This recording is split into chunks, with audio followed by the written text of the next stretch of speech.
ये रिकॉर्डिंग क्या है, इसके ऊपर आज हम बात करेंगे। हमारे माजी के हुक्मरान हमें बताते रहे कि ये एक ऐसा खजाना है जो कि पाकिस्तान की तकदीर को बदल कर रख देगा। ये एक ऐसा खजाना है जो पाकिस्तान को दुनिया के अमीर तरीन ममालिक में शामिल कर देगा। ये एक ऐसा खजाना है जो पाकिस्तानी करेंसी को कुवैत की करेंसी से भी महंगा कर देगा। ये एक ऐसा खजाना है जिसके हासिल करने की वजह से पाकिस्तान का बच्चा बच्चा बिल गेट्स बन जाएगा। ये रिकॉर्डिंग वाला मैं सिर्फ एक बात कर रहा हूं।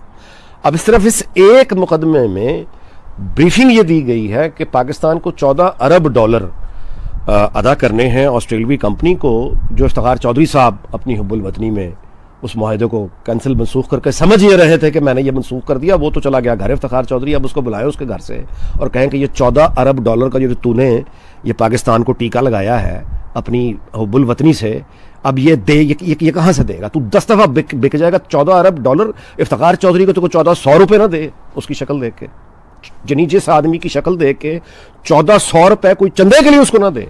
इफ्तिखार चौधरी को तो शायद कोई मतलब वो कहे ना कि मेरा रोजा है, तो उसको अफ्तारी के लिए भी शायद लोग 14 रुपये ना दें।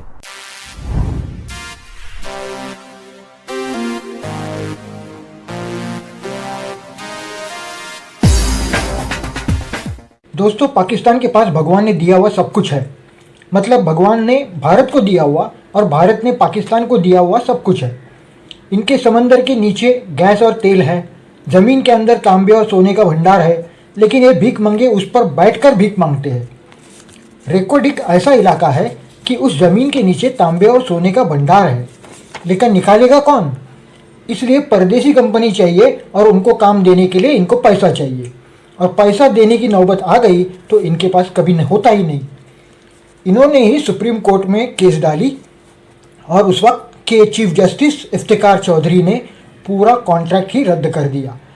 कंपनी इंटरनेशनल ट्रिब्यूनल में गई और पाकिस्तान पर $6 बिलियन का जुर्माना देने के आदेश दिए। अब नई खबर यह है कि ये जुर्माना 14 अरब डॉलर तक गया है। सोना तो एक तोला भी नहीं मिला।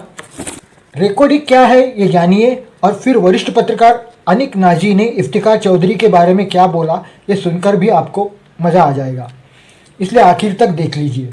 और हाँ, मेरे चैनल को प्लीज़ सब्सक्राइब करना मत भूलिए। Thank you. जय हिंद।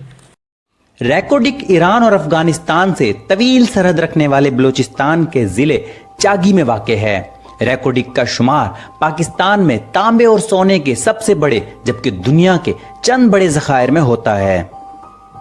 रेकोडिक के बारे में कहा जाता है कि वहां सोने और तांबे के भारी ज़खायर मौजूद हैं जो पूरी दुनिया के ज़खायर के 5वें हिस्से के बराबर हैं।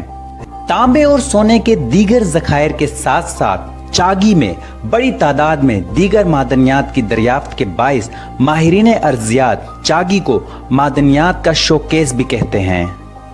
आज से तकरीबन 27 साल कबल बलूचिस्तान हुकूमत ने एक अमरीकी कंपनी के साथ रेकोडिक के पहाड़ी इलाके में सोने, तांबे और इसके मौजूद मादनी ज़खायर से इस्तिफादा हासिल करने के लिए 1993 में एक अमरीकी कंपनी ब्रॉकलिन हिल्स के साथ मुआहिदा किया।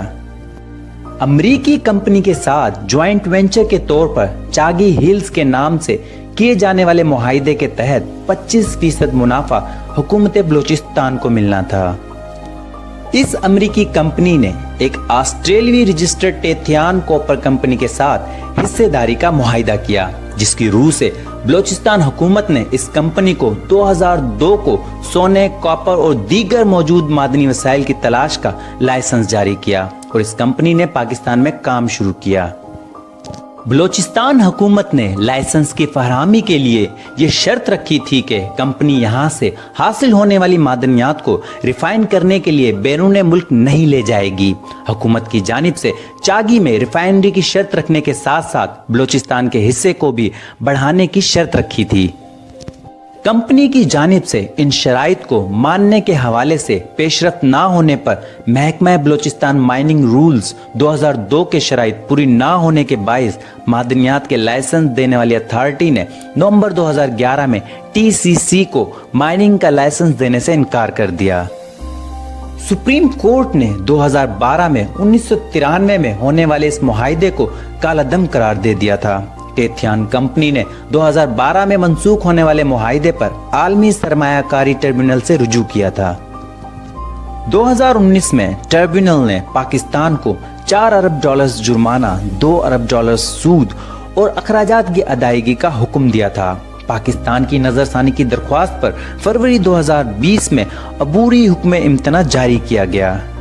गुज़िश्ता दिनों रेकोडिक मामले पर international centre for settlement of investment dispute ने $6 अरब जुर्माने के खिलाफ पाकिस्तान की अपील पर ऑस्ट्रेलवी और चिली की कंपनियों को जुर्माने की अदायगी पर अमल दरामद रोकने का मुस्तकिल हुक्म इम्तना जारी किया। उर्दू न्यूज़ में एक खबर है जिस वजह से ये मैं सारी गुफ्तगू कर रहा हूँ, जिसमें रेकोडेक के हवाले से जो मुकदमा यानी ऑस्ट्रेलवी कंपनी ने पाकिस्तान पर किया हुआ है, उसके बारे में एक इन कैमरा ब्रीफिंग का इंतज़ाम बलूचिस्तान हुकूमत ने किया असम्बली में। और वहाँ पे बलूचिस्तान के जो MPs हैं, MPAs हैं, हुकूमत के हों अपोजिशन के हों, उनको एक इन कैमरा ब्रीफिंग कई घंटों पर दी है, जिसमें उनके मोबाइल वगैरह लाने पर पाबंदी थी। लेकिन उसकी तफसीलात जो बाहर आई हैं बड़ी भयानक, बड़ी खौफनाक हैं। उर्दू न्यूज़ की ये खबर है, पढ़ लीजिएगा। दूसरे इंग्लिश में भी ज़ाहिर रिपोर्ट होगी। उस इन कैमरा ब्रीफिंग में का जिस्ट ये है कि पाकिस्तान की वफाकी हुकूमत को ऑस्ट्रेलवी कंपनी को जो जुर्माना अदा करना है वो $10 अरब है, और बलूचिस्तान की हुकूमत को जो जुर्माना अलहदा से अदा करना है वो $4 अरब है। और ये क्यों अदा करना है? क्योंकि ये मुआहदा जो है ये इफ्तिखार चौधरी साहब 2013 में, अगर मैं गलत नहीं हूँ तो वो ये मुआहदा सुप्रीम कोर्ट मनसूख उन्होंने कर दिया था कि ये पाकिस्तान के इंटरेस्ट में नहीं है। अब एक इंटरनेशनल जो एग्रीमेंट होता है, कॉन्ट्रैक्ट होता है, वो ज़ाहिर है कि उस मुल्क की सॉवरेनिटी वो जो बाहर से कंपनी कर रही है बिलावजह तो नहीं कर रही ना, उसके पास भी तो कुछ अदल के और इंसाफ के और दुनिया में जो एक ऑर्डर चल रहा है, ऑर्डर सिर्फ पाकिस्तान के अंदर तो नहीं चलता ना, पूरे ग्लोबल ऑर्डर भी चल रहा है ना। उनको चलाने वाली भी कुछ कुव्वतें हैं, वहाँ पे भी इंसाफ दिलाने के लिए कुछ इदारे हैं, इंटरनेशनल कोर्ट ऑफ जस्टिस है। अच्छा, यानी यहाँ पे जो ब्रॉडशीट के मामले में पाकिस्तान हारा है लंदन में, वो तो केसेस आप अलहदा कर लेना। ये रेकोडेक वाला मैं सिर्फ एक बात कर रहा हूँ।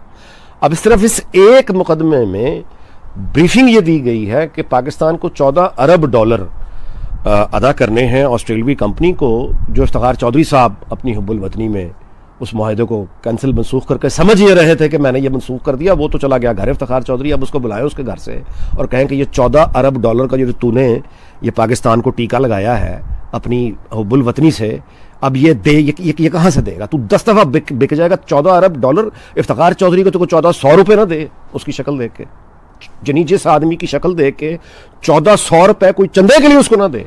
इफ्तिखार चौधरी को तो शायद कोई, मतलब वो कहे ना कि मेरा रोज़ा है तो उसको अफ्तारी के लिए भी शायद लोग 14 रुपये ना दें। यानी उसकी जो हालत, उसकी जो इज़्ज़त उसने कमाई है इफ्तिखार चौधरी ने, लेकिन जो नुकसान वो पहुँचा के गया $14 अरब का, पाकिस्तान को ये $10 अरब अदा करने हैं, बलूचिस्तान हुकूमत को $4 अरब अदा करने हैं। $1 बिलियन को हमें इस वक्त आज देने के लिए तैयार कोई नहीं है।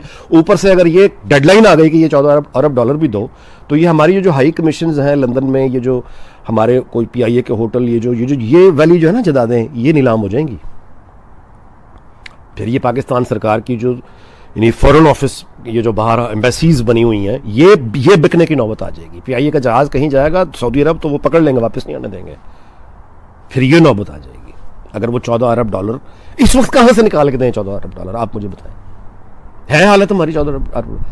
2 साल बाद भी आपको लगता है कि 4 साल में हम इस काबिल हो जाएंगे $14 अरब हम दे दें? तो उसके बाद से ये तबाही है जी। और अब ये $14 अरब ये जज साहब जो हैं वो डाल गए हैं। अब अगर ये देना पड़ेगा तो हमारा कचूमर निकल जाना है।